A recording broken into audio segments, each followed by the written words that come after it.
मित्रांनो, बी एडचा cap option form कसा भरायचा आहे त्याबद्दलचा व्हिडिओ आहे. तर आपण टप्प्याटप्प्याने कसा फॉर्म भरायचा आहे त्याची डिटेल्स बघूया. त्या अगोदर तुम्हाला जे कॉलेजेस प्रेफरन्सेस भरायचे आहेत ते तुम्ही शॉर्टलिस्ट करून एका कागदावर लिहून घ्या. तसंच त्याचा प्राधान्यक्रम प्रेफरन्स पण लिहून घ्या, म्हणजे तुम्हाला अर्ज भरताना सोपं जाईल. तर सर्वप्रथम तुम्हाला लॉग इन करायचं आहे. पोर्टलवर तुमच्याकडे log in I D password तुम्हाला मिळालेला आहे.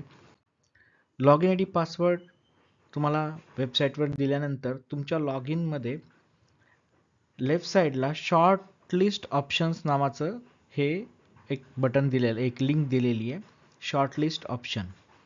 तर ज्यांनी ॲप्लिकेशन फॉर्म भरलेला आहे, ज्यांचं मेरिट लिस्टमध्ये नाव आहे, त्या विद्यार्थ्यांनी शॉर्ट लिस्ट ऑप्शन फॉर्म या बटनवर क्लिक करायचं आहे. त्यानंतर proceed to fill option form या लिंकवर क्लिक करून पुढे जायचं. त्यानंतर तुम्हाला ज्या विद्यापीठामध्ये एज्युकेशन घ्यायचं ते विद्यापीठ सिलेक्ट करायचं, डिस्ट्रिक्ट सिलेक्ट करायचं, गव्हर्मेंट एडेड कॉलेज आहे का, कोणतं कॉलेजचं टाईप आहे त्यानुसार तुम्ही सॉर्टिंग करू शकता. मीडियम कोणतं आहे कोर्सचं, इंग्लिश, मराठी, हिंदी, कॉलेजचं टाईप को एज्युकेशन, बॉईज, गर्ल्स आणि पर्टिक्युलर कोर्स हे तुम्ही इथून सिलेक्ट करू शकता. त्यानंतर सपोज एखादं कॉलेज तुम्ही सिलेक्ट केलं, त्याला सेव्ह करायचे, त्याला तुम्ही शॉर्टलिस्ट करायचं त्या कॉलेजला. अशा पद्धतीने तुम्ही जे काही कॉलेजेस तुम्हाला शॉर्टलिस्ट करायचे आहेत ऑप्शन्ससाठी ते पहिले तुम्ही ॲड करणार आहात. त्यानंतर सेव्ह अँड नेक्स्ट करायचं, म्हणजे जे काही तुम्ही 10-15 जे काही कॉलेजेस तुम्ही शॉर्टलिस्ट केलेले आहेत ते सेव्ह अँड नेक्स्ट करायचे. त्यानंतरचं इम्पॉर्टंट सेक्शन आहे सेट प्रेफरन्सेस. म्हणजे सपोज तुम्ही 8 ते 10 कॉलेजेस शॉर्टलिस्ट केले, आता तुम्हाला त्याला प्रेफरन्स द्यायचा आहे.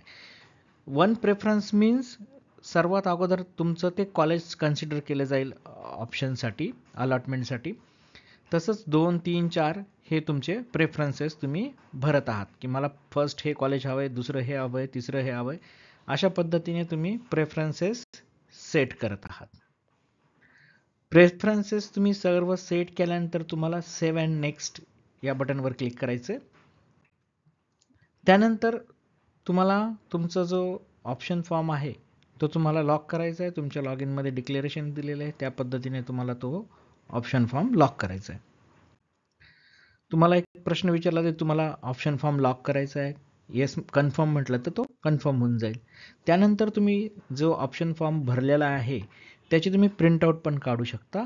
प्रिंट ऑप्शन हे एक तुम्हाला सेक्शन दिलेलं आहे, त्या सेक्शनमधून तुम्ही प्रिंटआउट पण काढू शकता. तर मित्रांनो, हा व्हिडिओला लाईक करा, सबस्क्राईब करा चॅनल, तुम्हाला ॲडमिशन रिलेटेड अलर्ट मिळत राहतील. थँक्यू.